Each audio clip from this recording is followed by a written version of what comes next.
Eric Brazeau found himself in Ontario Superior Court yet again last week. The 52-year-old Toronto man, who has already served almost 8 months of hard time for being a so-called hate mongerer, was facing several new charges this time around, including 3 counts of causing a disturbance and breaching the peace. Yet Brazeau's true crime, at least in the eyes of the state, is that, well, he has a big mouth. And when he chooses to opine, he speaks about the threat posed by Islam to the Western world. In the eyes of our politically correct government and judiciary and even police services, that's a no-fly zone. Indeed, check out this footage from late January during yet another anti-Trump rally in front of the American consulate in Toronto. It was one of those touchy-feely love Trump's hate events, you know, the sort in which certain members of the radical left openly advocate for the assassination of the president. But look what happened when Brazeau decided to exercise his freedom of speech. They're going to arrest him. What? Support murder? Who's arrest?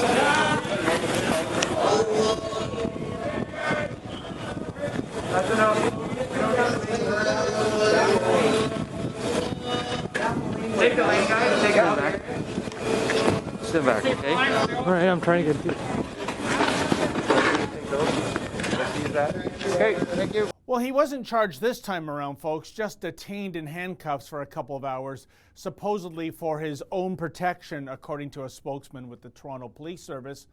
Now, maybe you support Brazeau, maybe you find him to be a vulgar crank, but he's never crossed that proverbial line in the sand vis-a-vis freedom of speech. Namely, he has never advocated any sort of harm toward an individual or group. The charges Brazeau faced last week had to do with a display he erected at Yonge Dundas Square in November of 2015, just hours after the terrorist attacks in Paris. Now, according to the agreed statement of facts, Brazeau violated probation conditions that required him to, quote, keep the peace and be of good behavior, end quote. Apparently, he was in violation of that condition as he shouted about the dangers inherent to Islam.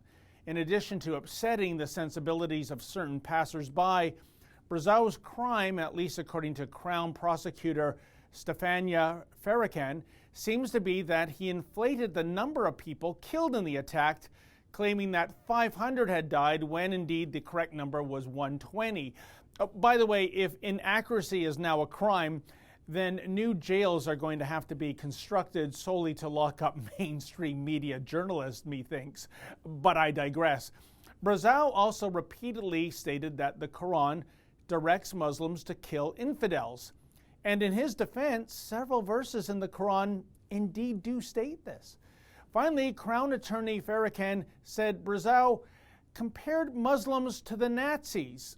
Not quite. Here's what Brazeau stated, quote, I think that Islam is a real problem of immense magnitude, like when the Nazis, fascists were coming, end quote.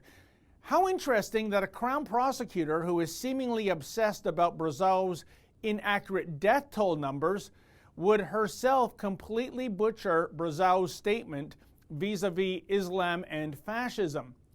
The trial was put off until next month, and upon exiting the courtroom, Brazeau and members of Rise Canada marched to the Masjid Toronto Mosque to stage a protest.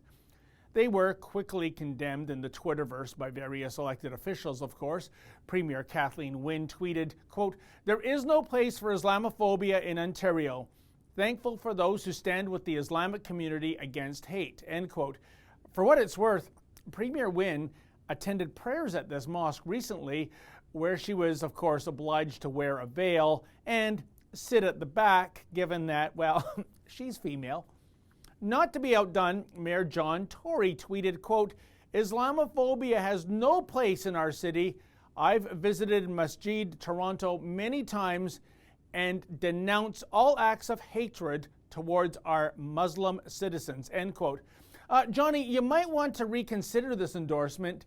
You see, if the name of this particular mosque rings a bell, it's for good reason.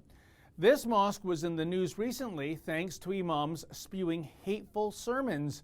Check out this pithy prose, quote, O Allah, give victory to Islam and raise the standing of the Muslims and humiliate the polytheism and polytheists, infidels and the atheists, and destroy anyone who killed Muslims.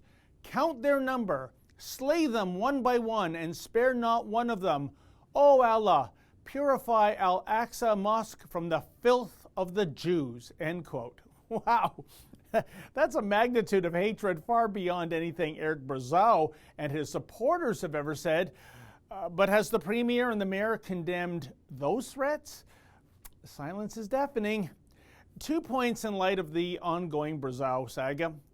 Surely the persecution of this man is proof positive that we don't need something as odious as M103, a motion that might pave the way to officially make any criticism of Islam a criminal offense.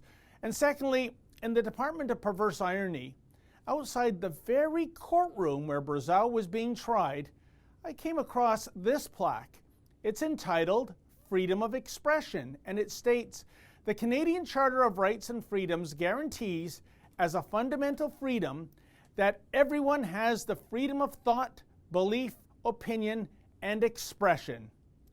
Everyone? Really?